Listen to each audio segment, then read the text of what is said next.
Saudara sekalian, terpujilah Tuhan yang memberi kepada kita kehidupan. Dan puji Tuhan karena hari ini kita bisa memasuki hari yang baru dan pasti akan ada banyak hal yang kita rencanakan untuk dikerjakan. Izinkan saya menyampaikan renungan pendek pada hari ini, pada pagi ini, yang saya beri tema, damai dan kasih adalah kunci hidup yang tentram. Teksnya diambil dari Amsal 15, ayat 16 dan 17 berbunyi demikian. Lebih baik sedikit barang dengan disertai takut akan Tuhan, daripada banyak harta dengan disertai kecemasan. Lebih baik sepiring sayur dengan kasih, daripada lembu tambun dengan kebencian. Saudara sekalian kasih, kedua ayat yang saya baca tadi mempunyai kesetaraan. Sebab keduanya berbicara mengenai hal yang lebih hakiki dari kehidupan, yaitu damai dan kasih. Ayat itu berkata bahwa lebih baik memiliki barang sedikit tapi disertai dengan kasih, daripada barang banyak tapi diwarnai dengan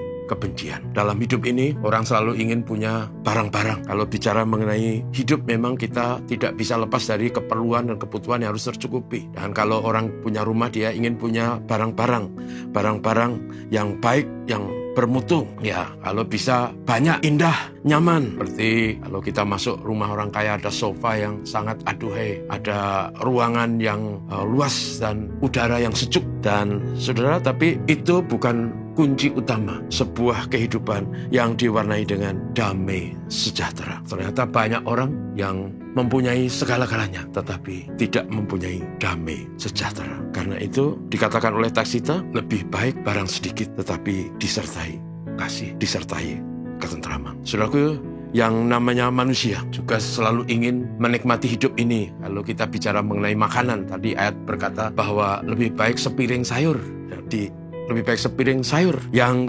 disertai dengan kasih daripada lembu tambun yang disertai dengan kebencian. Saudaraku, kita selalu senang makan yang enak, kita selalu ingin makan yang lezat, apalagi dalam konteks zaman sekarang. Bukan saja daging yang baik, tapi juga masakan, olahan yang bervariasi. Bahkan sering kita melihat ada masakan Korea, masakan Jepang, masakan Italia, masakan Barat kalau kita masuk ke mal-mal. Dan selalu orang berpikir itulah sumber kenikmatan, itulah sumber kebahagiaan. Tetapi saudaraku, tidak selamanya yang lezat dan nikmat itu membawa manfaat yang baik. Kadang-kala malah menimbulkan sakit penyakit, ada kolesterol, ada tekanan darah tinggi dan sebagainya. Tapi yang dikatakan oleh firman Tuhan adalah lebih baik sepiring sayur yang disertai dengan kasih. Dan menurut saya kedua ayat yang paralel itu menjadi salah satu pelajaran bagi kita supaya kita bisa mengerti bahwa kunci hidup yang ideal, yang menyenangkan adalah kalau ada kasih, kalau ada ketentraman. Bukan karena banyaknya barang, bukan karena indahnya barang-barang kita, bukan karena lezatnya makanan. Saudaraku, mengapa? Karena dikatakan bahwa kedua ayat paralel itu, walaupun hanya barang sedikit yang dimiliki, walaupun hanya sepiring sayur, tetapi kalau kedua barang itu disertai dengan kasih dan ketentraman, maka itu mempunyai nilai yang lebih indah daripada banyak barang atau makanan lezat yang diwarnai dengan kebencian. Karena kalau orang hidup dalam kebencian, bisa jadi dia berbuat kejahatan dan berakhir masuk penjara. Tuhan memberkati kita.